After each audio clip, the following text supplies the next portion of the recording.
لیکن اس پہ جب قدغن لگی تو اس نے سوچا کہ یہاں کا ماحول اچھا نہیں، لیکن اس طرح زندگی کا خاتمہ کر دینا کسی کا وہ اچھا نہیں ہے۔ بہرحال جو ہوا اللہ ان کے درجات بلند کرے، اور ان کی والدہ محترمہ جو کہ پریشان ہیں اور وہ کہہ رہی ہیں حکومت سے کہ جلد از جلد ان کا جست خاکی جو ہے پاکستان لایا جائے، اس کے انتظامات کیے جائیں، یقیناً یہ ان کا حق ہے۔ اللہ ان کی مغفرت فرمائے، درجات بلند کرے اور آسودہ خاک ان کو جلد از جلد کرے۔ دوسری خبر جو میں نے کہی تھی وہ دیوالی کے حوالے سے تھی کہ پاکستان کو ہمیشہ تنقید کا نشانہ بنایا جاتا ہے، لیکن الحمدللہ قائد اعظم نے کہا تھا کہ اقلیتوں کو وہی حقوق حاصل ہوں گے جو پاکستان کے عام شہری کو ہوں گے آئین پاکستان کے تحت۔ الحمدللہ پاکستان میں ہندو، سکھ، عیسائی سب بالکل آزاد ہیں اور اپنی مذہبی آزادی کے ساتھ وہ اپنی مذہبی رسومات بھی ادا کرتے ہیں۔ گزشتہ روز انہوں نے اپنی دیوالی منائی۔ پنجاب کے دارالحکومت لاہور میں ایک ہندوؤں کی جانب سے اور اقلیتی برادری کی جانب سے ایک تقریب ہوئی وزیر اعلیٰ کے ساتھ میں، اور انہوں نے وزیر اعلیٰ کو تحائف بھی دی اور وزیر اعلیٰ نے نیک تمناؤں کا اظہار بھی کیا، اور وزیر اعلیٰ پرویز الہی نے کہا کہ اقلیتوں کو مکمل آزادی ہے، بلکہ ان کے بچوں کے لیے بھی میں تعلیمی میدان میں یعنی پہلی کلاس سے لے کے پی ایچ ڈی تک جو ہے ان کو وظیفے دیے جا رہے ہیں۔ اگر وہ ہونہار ہیں، اگر وہ میرٹ پہ ہیں تو ان کے لیے بھی یہ وظیفے موجود ہیں، اور ان کی ترقی کے لیے جو ہے راستے واضح انداز میں موجود ہیں۔ پاکستان میں اقلیتوں پر کوئی قطغن نہیں، کوئی پابندی نہیں، وہ اپنی مذہبی رسومات جس انداز میں ادا کر رہے ہیں۔ کیوں کہ وہ پاکستانی ہیں تو ان کو بھی پاکستان کے آئین اور قانون کے تحت حق حاصل ہے۔ اب بات کرتے ہیں سیاست کی۔ عمران خان کہہ رہے ہیں کہ میں جمعہ رات کو اعلان کروں گا لانگ مارچ کا۔ وہ کرتے ہیں کہ نہیں، لیکن ان کی ایک بات پھر خطرے میں ہے کہ انہوں نے کہا تھا کہ اکتوبر میں لانگ مارچ کروں گا، تو اکتوبر میں صرف اعلان ہی ہوتا لگ رہا ہے، یہ نومبر میں جاتی لگ رہی لانگ مارچ۔ تاہم ایک دن وہ پہلے اعلان کرنے لگے تو ہو سکتا ہے کہ 31 اکتوبر کو ہی وہ کر لیں یا 30 اکتوبر کو، لیکن مجھے جو ذرائع بتا رہے ہیں وہ یہ کہہ رہے ہیں کہ فرسٹ ویک آف نومبر یعنی نومبر کے پہلے ہفتے میں اس کے چانسز ہیں، اور شاید 4 نومبر ہو، یہ بھی کہا جا رہا ہے، لیکن ابھی اس کا فائنل نہیں ہے۔ عمران خان صاحب خود اعلان کریں گے، جمعرات کو انہوں نے کہا ہے۔ اچھا، ایک اور بھی خبر ہے کہ نیب جاگ گئی ہے۔ نیب لاہور نے وزیر اعلیٰ یعنی سابق وزیر اعلیٰ پنجاب ان کو عثمان بزدار کو اور ان کے 3 سرکاری ساتھیوں کو نیب میں طلب کر لیا، اور کل ان کی طلبی ہے۔ دیکھیں عثمان بزدار جاتے ہیں کہ نہیں۔ اقتدار میں تو صرف ایک دفعہ گئے تھے، دوبارہ وہ نہیں گئے۔ آپ کو یاد ہوگا یہ وہی کیس ہے شراب والا کہ انہوں نے شراب کا لائسنس دیا تھا میرٹ کے بغیر، یہ پیسے لے کے، ان پر الزام تھا کہ ان کے پھوپھا نے پیسے لیے ہیں۔ بہرحال اس کے لیے ان کو طلب کر لیا گیا، کل ان کی حاضری ہوگی۔ دیکھنا یہ ہے کہ وہ ضمانت کرا کے وہاں جاتے ہیں یا بغیر ضمانت کے جاتے ہیں، اور پھر کون کون وہاں جاتا ہے کہ وہ 3 افسران بھی ہیں سرکاری، ان میں سے کون کون جاتا ہے اور کون کون نیب کے گیٹ سے واپس آتا ہے، یہ بھی ایک سوالیہ نشان ہے۔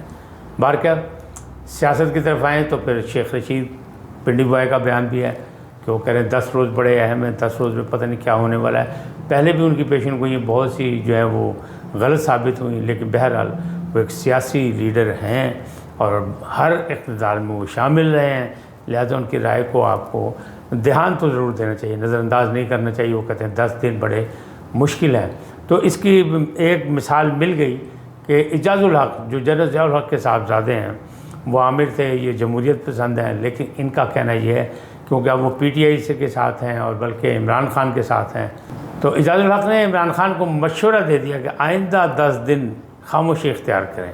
اب اس کو دونوں بیانوں کو ملائیں کہ پنڈی بوائے کہہ رہا ہے کہ 10 دن خطرناک ہیں، اعجاز الحق جو ہیں وہ اس کو دوسرے انداز میں کہہ رہے ہیں کہ 10 دن ذرا خاموشی اختیار کریں۔ تو معاملات ایسے ہی ہیں کہ سیاسی استحکام کی طرف ملک جا رہا ہے یا نہیں جا رہا ہے، اور کتنی ہلچل پیدا ہونے والی ہے سیاست میں، ان 10 دنوں میں یہ بات واضح ہو جائے گی۔ پھر نومبر آئے گا، پھر تعیناتی ہوگی۔ تعیناتی پہ حکومت کا دعویٰ یہ ہے کہ تمام پی ڈی ایم کے اتحادی جماعتوں نے جو تھا اتفاق کر لیا ایک نام پہ، اور وہ نام جو ہے آگے بھیج دیا گیا ہے، لیکن ابھی وہ نام صیغہ راز میں ہے۔